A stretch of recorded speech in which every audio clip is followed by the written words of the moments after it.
everyone, welcome back to our channel Anayas family. আনায়াস ফ্যামিলির পক্ষ থেকে আপনাদের সকলের জন্য এই প্রচণ্ড গরমের মধ্যে নিয়ে এসে গেছি অ্যালোভেরা নিম সোপ, যা করবে আপনাদের স্কিনকে আরও সুন্দর। এই ভিডিওতে আমি আপনাদের সঙ্গে শেয়ার করব এই সোপটি আমরা কিভাবে বানিয়েছি। তো চলুন, সবার ফার্স্টে সোপ বানানোর জন্য আমরা চলে এসেছি বাগানে। আর বাগানে দেখতে পাচ্ছেন আমাদের কী কী গাছ হয়েছে। এগুলো সব ফুলের গাছ। এটা হচ্ছে অপরাজিত ফুলের গাছ, এদিকে দেখতে পাচ্ছেন জবা ফুলের গাছ, ওদিকে আছে মানি প্লান্ট। এই দুটো জবা ফুল, কালারগুলো কিন্তু খুব সুন্দর। আর ওদিকে আছে জুঁই ফুলের গাছ, ওই সাইডে আছে আম গাছ, এটা হচ্ছে করবুরি গাছ, পিঙ্ক করবুরি, আর একটা আছে হোয়াইট করবুরি। হোয়াইটটা অবশ্য এখন ফোটেনি, সকালবেলা ফুটেছিল, পুজোর জন্য নেওয়া হয়ে গেছে, তাই আপনাদের দেখাতে পাচ্ছি না। আর এখানে আছে নিম গাছ আর কারি পাতা গাছ, আর ওখানে ছিল পেয়ারা গাছ। পেয়ারাগুলো তো দেখলেনি আপনারা, খুব একটা বড় হয়নি। আর এটা হচ্ছে আমাদের বাড়ির আম গাছ। আর এই সাইডে আছে আরেকটা ফুলের গাছ। আম গাছেও খুব একটা আম হয়নি, ওই 10 থেকে 12টা মতো হয়েছে। আর এদিকে আছে আমাদের অ্যালোভেরা গাছ। আর অ্যালোভেরা গাছ টবেও লাগিয়েছিলাম, তো এখানেও আছে টবেরগুলো।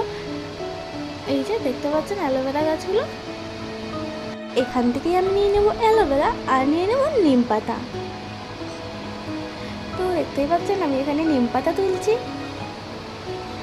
আর আমার নিম পাতাগুলো তোলা হয়ে গেছে। আর এরপর যাচ্ছি আমি বাড়ি। আপনারা তো দেখতেই পাচ্ছেন আমি এখানে নিম পাতাগুলো নিয়ে নিয়েছি আর নিয়ে নিয়েছি অ্যালোভেরা। অ্যালোভেরাগুলো ছিল আনায়ারাতে, আনায়া অ্যালোভেরাগুলো নিয়ে চলে গেছে বাড়ি।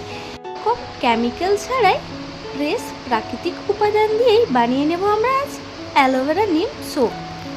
দেখতে পাচ্ছেন আমি নিম পাতাগুলো নিয়ে নিয়েছি, আর এই নিম পাতাগুলো ভালোভাবে ছাড়িয়ে নেব। ফার্স্টে ধুয়ে নিই, তারপর ছাড়িয়ে নেব। আর এদিকে দেখতে পাচ্ছেন অ্যালোভেরাগুলো। আসলে দুপুরবেলা ভিডিওটা বানাবো ভেবেছিলাম, বাট টাইম হয়ে ওঠেনি, তাই রাত্রেবেলা বানাচ্ছিলাম। তো এখানে দেখতে পাচ্ছেন আমি অ্যালোভেরা আর নিমগুলো ভালোভাবে ধুয়ে নিচ্ছি। তো অ্যালোভেরাগুলো ধোয়া হয়ে গেছে, এরপর আমরা নিম পাতাগুলোকেও ধুয়ে নেব। তো নিম পাতাগুলো দেখতে পাচ্ছেন একটু নেতিয়ে গেছে, বিকজ আমরা তো দুপুরবেলায় তুলে এনেছিলাম, আর এখন যেহেতু গ্রীষ্মকাল তো গরমে একটু অমনি হয়ে গেছে। আমি ফ্রিজে রাখতে ভুলে গিয়েছিলাম। তো অ্যালোভেরাগুলো দেখছেন ধোয়ার পর এভাবে কেটে নেব, টুকরো টুকরো করে কেটে নেব। তো এভাবে সব অ্যালোভেরাগুলো চলুন কেটে নিই।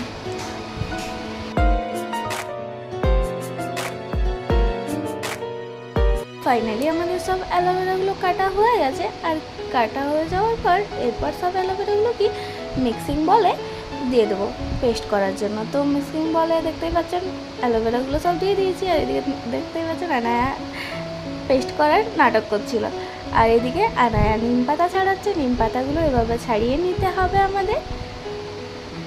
তো চলুন এভাবে সব নিম পাতাগুলো ছাড়িয়ে নিই।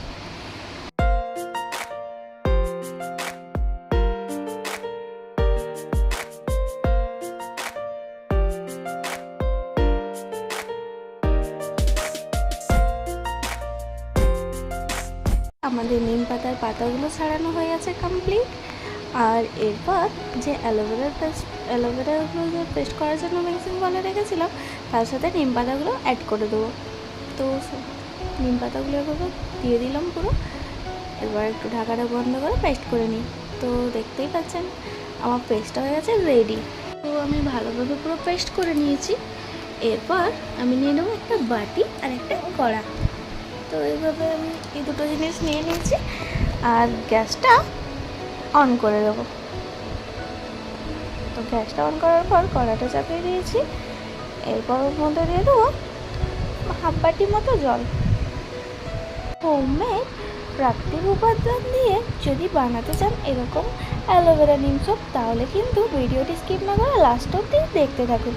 আর এখনও যদি আমাদের চ্যানেলটি সাবস্ক্রাইব করেননি, তাহলে ঝটপট সাবস্ক্রাইব করে ফেলুন।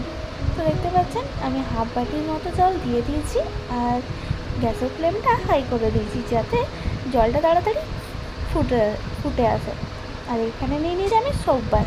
এই সোপ বারটা আপনারা যে কোনো শপে পেয়ে যাবেন, আর যদি আপনাদের ওখানে না পান, তাহলে আপনারা এটা অনলাইনে অ্যামাজন বা ফ্লিপকার্ট বা মেসো এই অ্যাপগুলোর থেকেও পেয়ে যাবেন। আমি সোপবারটা কেটে নেবো। আর সোপবারটা কাটার জন্য নিয়ে নিয়েছি ছুরি, আর একটা নিয়ে নিয়েছি কাঁচি। বিকজ সোপবারটা তো প্লাস্টিকের মধ্যে সিল ছিল, তো কাঁচিটা দিয়ে ভালোভাবে কেটে নিই, তারপর সোপবারটা ছুরি দিয়ে কাটবো। আর ওদিকে আমার জলটা ফুটবো হয়ে এসেছে। তো আমি এখানে এটা আমার 1 কিলো সোপবার, তো আমি নিয়ে নিয়েছি প্রায় 200 গ্রাম মতো সোপবার। তো আপনারাও দেখে নিন 200 গ্রাম মতো সোপবারে কতগুলো সোপ হয়। তো এরপর এই সোপবারটা ভালোভাবে কুচি করে কেটে নেব। ছোটো ছোটো করে কাটলে কি হয়, সোপবারটা তাড়াতাড়ি মেল্ট হয়ে যাবে। এভাবে ছোটো ছোটো টুকরো করে কেটে নিচ্ছি। আর বাজার থেকে কেমিক্যালওয়ালা সোপ নয়, আপনারাও বাড়িতে প্রাকৃতিক উপাদান দিয়ে বানিয়ে ফেলুন সোপ। তো এই সোপটা কীভাবে বানাচ্ছি জানার জন্য কিন্তু অবশ্যই ভিডিওটি স্কিপ না করে লাস্ট অবধি দেখতে হবে। আর এখনও যদি চ্যানেলটিকে সাবস্ক্রাইব করেননি তাহলে কিন্তু ঝটপট সাবস্ক্রাইব করে ফেলুন। আপনাদের সাথে কথা বলতে বলতে দেখতেই পেলেন আমার সোপবারগুলো কাটা হয়ে গেছে। আর এই বাটির মধ্যে আমি দিয়ে দিচ্ছি সোপবারগুলো। আর ওদিকে আমি কড়ার জলটাও ফুটন্ত হয়ে এসেছে। তো এখানে আমি এভাবে সোপবারগুলো বাটির মধ্যে দিয়ে ফুটন্ত জলটা দিয়েছিলাম ওর উপরে বাটিটা রেখে দেবো। আর বাটিটা একটা কিছু দিয়ে ধরে এভাবে একটা কিছু দিয়ে চামচ বা হাতা বা খুন্তি কিছু দিয়ে এভাবে নাড়তে থাকবো। আর নাড়তে থাকলেই যে সোপবারটা ওটা মেল্ট হয়ে যাবে। তো এভাবে নাড়তে থাকি, পুরো ওটা দেখতে পাচ্ছেন হাফ আমাদের মেল্ট হয়ে এসেছে। তো পুরোটা মানে পুরো মেল্ট হওয়া অবধি এভাবে নাড়তে থাকতে হবে। প্রায় 1 থেকে 2 মিনিটের মধ্যেই পুরো আমাদের সোপবারটা মেল্ট হয়ে যাবে। যেহেতু আমরা বেশি দিইনি, প্রায় 200 গ্রাম মতো নিয়েছি, তো এটা তো মেল্ট হতে বেশি টাইম লাগবে না। আর জিনিসটা যদি বেশি থাকতো তাহলে মেল্ট হতে প্রায় আরও 2 মিনিট মতো লাগতো। তো প্রায় আমাদের মেল্ট হয়ে এসে গেছে সোপবারটা। তো চলুন দেখে নিই এটা কতটা মেল্ট হয়েছে।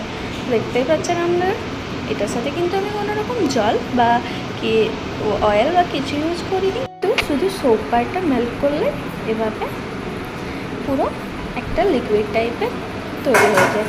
তো এটা মেল্ট হওয়া সোপবারটার সাথে আমি যে অ্যালোভেরা আর নিম পাতার যে পেস্টটা বানিয়েছি সেটা দিয়ে ভালোভাবে মিক্স করে দেবো।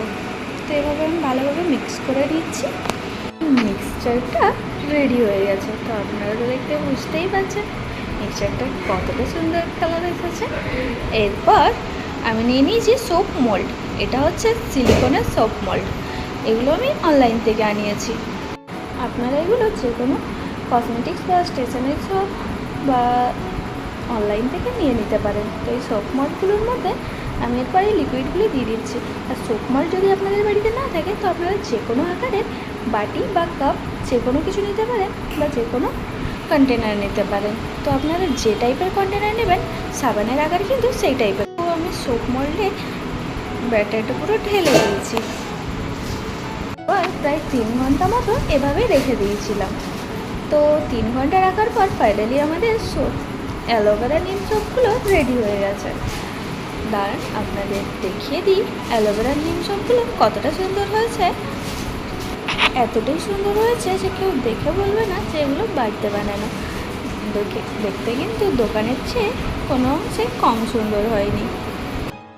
আপনারাও আর দেরি না করে ঝটপট বানিয়ে ফেলুন বাড়িতে প্রাকৃতিক উপাদান দিয়ে অ্যালোভেরা নিম সোপ। আপনারা তো দেখতেই পেলেন যে মাত্র 3টি জিনিস দিয়ে আমরা এই সোপটা বানিয়ে নিয়েছি। এই প্রাকৃতিক উপাদান দিয়ে বানানো নিম অ্যালোভেরা সোপটি আপনারা বাড়ির ছোট থেকে বড় যে কেউ ইউজ করতে পারেন। এই প্রচণ্ড গরমের মধ্যে বাড়ির বাচ্চাদেরও এটা মাখাতে পারেন। এটা কিন্তু যেহেতু অ্যালোভেরা আর নিম দেওয়া আছে স্কিনের জন্য খুব উপকারী। অনেকে আবার এই প্রচণ্ড গরমের উপক্রমে বাড়িতেই অ্যালোভেরা আবার নিম পাতা বাটা লাগিয়ে থাকেন। তো এই নিম পাতা বাটা আর অ্যালোভেরা ছেড়ে বানিয়ে ফেলুন অ্যালোভেরা নিম সোপ। এটা নিম পাতা আর অ্যালোভেরা বাটার থেকেও বেশি উপকারী। এখনও কি ভাবছেন বানাবো কি বানাবো না? তো আর দেরি না করে ঝটপট বানিয়েই ফেলুন। আর ভিডিওটি যদি ভালো লেগে থাকে তাহলে লাইক, কমেন্ট অ্যান্ড শেয়ার করতে ভুলবেন না যেন। আর এখনও যদি সাবস্ক্রাইব করেননি তাহলে কিন্তু ঝটপট করে ফেলুন। আর এতক্ষণ আমাদের পাশে থাকার জন্য অনেক অনেক ধন্যবাদ।